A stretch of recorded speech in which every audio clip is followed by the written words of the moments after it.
Di Saudi hari ini, orang yang mengaku ateis mulai banyak. Ini hasil temuan. Teruslah bicara yang benar seperti ini, Pak. Mantap. Semoga orang-orang pada paham apa itu agama. Bagus, setuju ceramah seperti ini.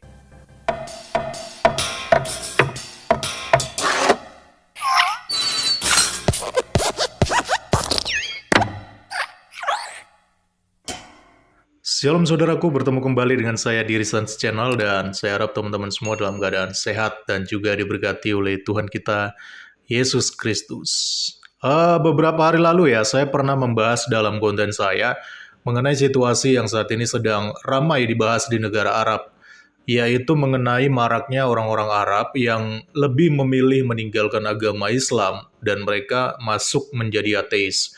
Ketika konten itu rilis, banyak teman-teman yang berkomentar, netizen yang berkomentar, dan menganggap bahwa murtad massal yang sedang terjadi di Arab itu merupakan bagian daripada terbukanya era digital atau terbukanya informasi yang sudah dimudahkan karena kita sekarang berada di media internet ya teman-teman, sehingga banyak orang yang akhirnya belajar dan mereka makin mengerti. Akhirnya pemahaman mereka pun terbuka dan mereka ramai-ramai meninggalkan agama Islam dan memilih menjadi ateis sih katanya. Tapi tak sedikit juga ada teman-teman yang berkomentar kalau ateis itu hanya merupakan bagian dari kedok.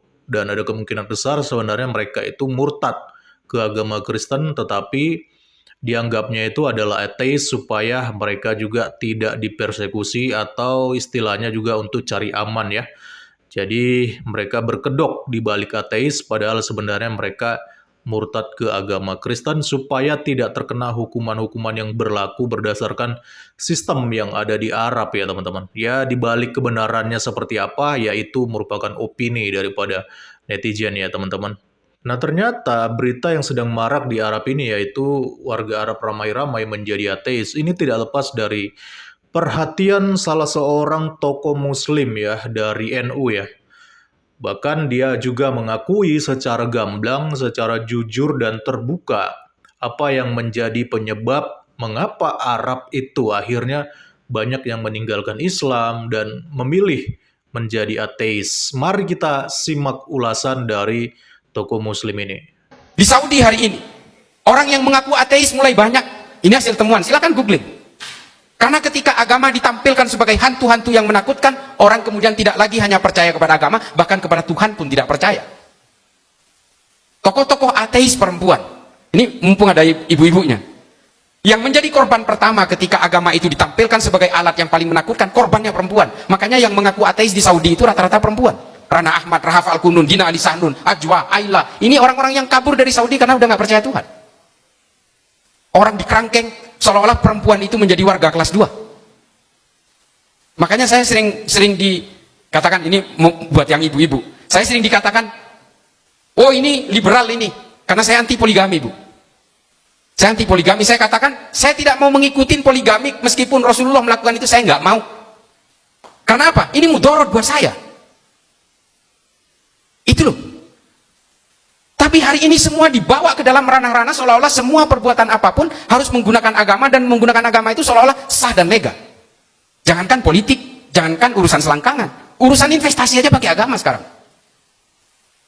Nah, ini kemudian yang kita harus petakan bahwa yang akan dihadapi oleh bapak-bapak sekalian nanti adalah bukan hanya persoalan ideologi yang berbasis ideologi agama yang berbasis kekerasan, tapi juga berbagai hasrat-hasrat politik yang menggunakan basis-basis agama. Nah, beredarnya video ini yang disampaikan oleh Gus Islah akhirnya pun mengundang banyak tanggapan dari para netizen dan mereka juga mengamini dan mereka juga menyetujui paparan yang disampaikan oleh Gus Islah ini ya. Karena Gus Islah ini juga dia merupakan seorang pengamat teman-teman. Dan tentunya juga dia mengamati situasi yang saat ini sedang terjadi di Arab ya. Semua ustadz dan kiai bilang Islam memuliakan perempuan, tapi setiap dengar itu aku selalu bertentangan dengan hatiku. Tapi orang ini mewakiliku. Benar sekali, poligami itu sangat tidak relevan. Nah, ini merupakan satu hal yang jujur ya teman-teman. Gus Islah sendiri walaupun dia seorang Islam, tapi dia justru menentang poligami itu sendiri dan dia menganggap bahwa poligami itu tidak berkaitan dengan bagaimana menghormati perempuan, bahkan justru kelihatan seperti merendahkan ya. Dan bahkan netizen ini juga berkomentar bahwa semua ustadz, semua kiai boleh bilang bahwa Islam memuliakan perempuan. Tapi setiap dia mendengar itu selalu bertentangan dengan hatinya, teman-teman. Ya, jadi hanya sekedar mengatakan memuliakan wanita, tapi pada faktanya justru banyak terjadi persekusi terhadap wanita, bahkan tindakan-tindakan amoral terhadap wanita. Itu banyak di Arab itu. Bahkan budak-budak wanita, pembantu-pembantu rumah tangga wanita, itu banyak diperlakukan tidak adil loh di Arab. Dan kita nggak perlu jauh-jauh di Arab.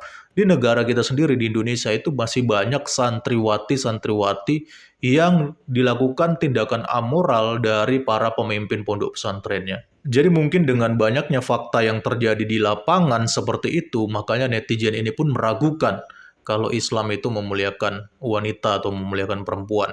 Teruslah bicara yang benar seperti ini, Pak. Mantap, semoga orang-orang pada paham apa itu agama. Bagus, setuju ceramah seperti ini. Ya, memang ceramah-ceramah jujur dan terbuka seperti ini harus dikumandangkan ya. Walaupun saya yakin pasti banyak yang tidak suka, banyak yang benci dengan Gus Islah ini karena dia sudah jujur memaparkan bagaimana situasi Islam di Arab ya. Dan saya yakin pasti banyak yang tidak setuju atau juga tidak suka dengan Gus Islah ini karena dia sudah jujur, berani terbuka untuk memaparkan fakta yang sebenarnya. Kasihan kaum wanita di dunia jadi istri kesekian, udah jadi bidadari, jadi istri keberapa lagi. Lalu jodoh kaum wanita bagaimana? Nah ini juga dia mempertanyakan tentang posisi perempuan ya teman-teman. Bagaimana di dunia mereka sudah dipoligami, dijadikan istri kesekian, lalu nanti di surga pun suami mereka, laki-laki mereka justru mendapatkan 72 bidadari. Jadi saya masih nggak ngerti ya. Akal sehat saya berontak mengenai konsep surga seperti ini. Tapi syukurlah di dalam firman Tuhan, di dalam Alkitab kita tidak diajarkan surga yang begini ya. Tuhan Yesus sendiri dengan jelas mengatakan bahwa surga itu tidak berbicara tentang kawin dan mengkawinkan. Betul, itu nyata. Makanya gua pindah agama. Sekarang gua Nasrani karena mengajarkan kedamaian. Nah, ini ada netizen yang akhirnya memilih pindah agama ke Nasrani. Mungkin karena dia masih awam, jadi dia sebutnya Nasrani ya, teman-teman. Sebenarnya kita nggak boleh pakai istilah Nasrani. Yang betul itu adalah Kristen ya, pengikut Yesus Kristus. Beda dengan Nasrani. Tapi kalau dia merasa damai dengan agamanya yang sekarang ya puji Tuhan ya, akhirnya dia bisa menemukan jalannya sendiri, bisa mendapatkan anugerah dari Yesus Kristus, sehingga dia boleh berada di agamanya yang baru sekarang. Nah teman-teman, itulah berbagai tanggapan netizen ya terhadap pemaparan dari Gus Islah Bahrawi yang secara jujur dan juga terbuka menjelaskan tentang situasi yang saat ini sedang terjadi di Arab, yang mana warganya, penduduknya itu banyak ataupun ramai-ramai meninggalkan Islam dan mereka murtad massal, teman-teman. Ya, saya cukup respect dengan Gus Islah Bahrawi meskipun dia adalah seorang Muslim, meskipun dia adalah seorang Islam, tapi dia berani dengan jujur dan terbuka memaparkan data ataupun fakta yang sebenarnya yang saat ini sedang terjadi di dalam dunia Islam, bahkan yang terjadi di tanah Arab. Nah, kalau menurut teman-teman sendiri bagaimana? Silakan berikan tanggapan. Salam kritis, Tuhan Yesus memberkati. Shalom.